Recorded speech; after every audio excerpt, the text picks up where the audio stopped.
ಇತ್ತೀಚೆಗೆ ನಡೀತಾ ಇರತಕ್ಕಂತಹ ವೈವಾಹಿಕ ಸಮಸ್ಯೆಗಳು ಅದರಲ್ಲಿ ಬಹಳ ಮುಖ್ಯವಾದಂತಹ ಸಮಸ್ಯೆ ಅಂತ ಎಲ್ಲರಿಗೆ ಅನಿಸಿದೆ. ಇದರಲ್ಲಿ ತಾಯಿಯಂದರ ಅಥವಾ ಅತ್ತೆಯಂದರ ಪಾತ್ರ ಬಹಳ ದೊಡ್ಡದು. ಮಗಳನ್ನು ಸಂಬಂಧ ವಿವಾಹ ಕಾರ್ಯಕ್ರಮ ಎಲ್ಲ ಮಾಡಿ ಗಂಡನ ಮನೆಗೆ ಅಡಿನ ಮನೆಗೆ ಕಳಿಸ್ಬೇಕಾದ್ರೆ ಹೊಸಲು ಬಾಗಿಲಿನಲ್ಲಿ ಹೊರಗೆ ಒಂದು ಬೀಗ ಬೀಗತ್ತೆ ನಿಂತ್ಕೊಂಡಿರ್ತಾರೆ, ಒಳಗೆ ಇನ್ನೊಂದು ಬೀಗ ಬೀಗತ್ತೆ ನಿಂತ್ಕೊಂಡಿರ್ತಾರೆ. ಅವ್ರು ದಾಟುವಾಗಲೇ ಏನೇನೋ ದಾಟಿಸ್ತಾರೆ ಇವರು.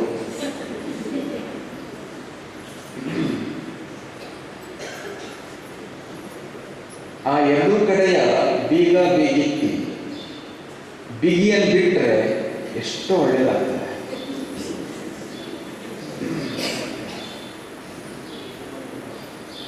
ಅಂದರೆ ಸೊಸೆಯನ್ನಾಗಿ ಆ ಹೆಣ್ಮಗಳನ್ನು ಸ್ವೀಕರಿಸಿದಂತಹ ಮನೆಯವರಿಗೆ ವಿಶೇಷವಾದ ಜವಾಬ್ದಾರಿ ಇದೆ.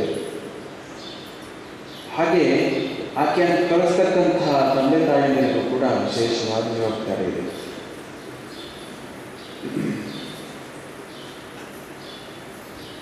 ಚಿಕ್ಕಂದಿನಿಂದ ಸಂಸ್ಕಾರ ನೀಡಿರ್ತಕ್ಕಂಥವರು ತಂದೆ ತಾಯಿಗಳು, ಅನಂತರ ಸರಿಯಾಗಿ ನಡೆಸ್ಕೊಂಡು ಹೋಗುವವರು ಅತ್ತೆ ಮಾವನವರು. ತಂದೆ ತಾಯಿಯಿಂದ ನೀಡತಕ್ಕಂತಹ ಸಂಸ್ಕಾರ ಬಹಳ ಮುಖ್ಯವಾದ ಪಾತ್ರವನ್ನು ವಹಿಸ್ತದೆ. ಯಾಕಂದರೆ ಅದು ಚಿಕ್ಕ ವಯಸ್ಸಿನಲ್ಲಿ ನೀಡುವ ಸಂಸ್ಕಾರ. ಮಕ್ಕಳಿಗೆ ಚಿಕ್ಕ ವಯಸ್ಸಿನಲ್ಲಿ ನೀಡುವ ಸಂಸ್ಕಾರ ಅದು ಜೀವನದ ಕೊನೆತನಕವೂ ಪರಿಣಾಮ ಬೀರುತ್ತದೆ. ಚಿಕ್ಕ ವಯಸ್ಸಿನಲ್ಲಿ ನಾವೇನು ಸಂಸ್ಕಾರ ನೀಡ್ತೇವೆ ಅದರ ಮೇಲೆ ಆಕೆ ಧರ್ಮಕ್ಕೆ ಅನುಸಾರವಾಗಿ ಹೋಗುವವಳು, ಧರ್ಮಕ್ಕೆ ವಿರುದ್ಧವಾಗಿ ಹೋಗುವವಳು ಇದು ನಿರ್ಧಾರ ಆಗ್ತದೆ. ಅದರಿಂದ ಮಕ್ಕಳಿಗೆ, ಹೆಣ್ಣು ಮಕ್ಕಳಿಗೆ ವಿಶೇಷವಾಗಿ ಒಂದು ಒಳ್ಳೆಯ ಮಾರ್ಗದರ್ಶನ ನೀಡುವಂತಹ ಒಂದು ಕೆಲಸ ತಾಯಿಯಿಂದ ಆಗಬೇಕಾಗುತ್ತಿದೆ. ಈ ಹಿನ್ನೆಲೆಯಲ್ಲೇ ಈ ಒಂದು ಕಾರ್ಯಕ್ರಮ ಏರ್ಪಟ್ಟಿದೆ.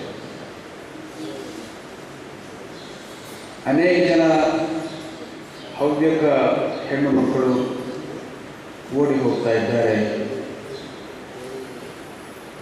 ಅನೇಕ ಜನ ತಂದೆ ತಾಯಿಗಳು ಹೇಳಿದಂತಹ ಸಂಬಂಧಕ್ಕೆ ಹೋಗ್ತಾ ಇಲ್ಲ. ಅನೇಕ ಜನ ತಾಯಂದರಾಗಲಿಕ್ಕೆ ಹೋಗ್ತಾ ಇಲ್ಲ. ಇಂಥ ಸಮಸ್ಯೆಗಳೆಲ್ಲ ಇವತ್ತಿದ್ದಾರೆ.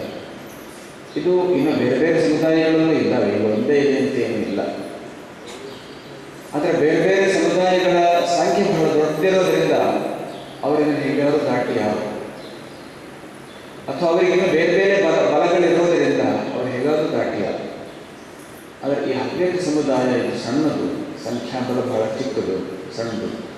ಮತ್ತು ಬೇರೆ ಬಲಗಳು ಯಾವುದೂ ಇಲ್ಲ, ದೇವರೇ ಬಲ, ಧರ್ಮವೇ ಬಲ, ದೇವರೇ ಬಲ.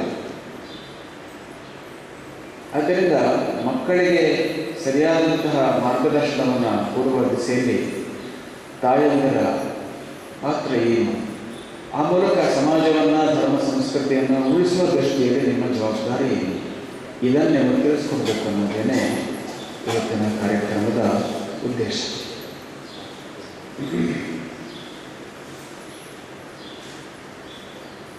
ಮೊಟ್ಟ ಮೊದಲು ಒಂದು ಭಾವನೆಯನ್ನು ಕಿತ್ತು ಹಾಕಬೇಕು. ಈಗಾಗಲೇ 10 ಕಡೆಗಳಲ್ಲಿ ನಾವು ಅದನ್ನು ಹೇಳಿದ್ದೇವೆ. ವೈದಿಕ ಸಂಸ್ಕೃತಿಯಲ್ಲಿ, ಹಿಂದೂ ಸಂಸ್ಕೃತಿಯಲ್ಲಿ ಸ್ತ್ರೀಯರಿಗೆ ಏನೋ ಸರಿಯಾದಂತಹ ಸ್ಥಾನಮಾನ ಏನೂ ಇಲ್ಲ ಅನ್ನೋ ಭಾವನೆಯಿಂದ ಮೊದಲು ಪೂರ್ತಿಯಾಗಿ ತೆಗೆದುಹಾಕಬೇಕು.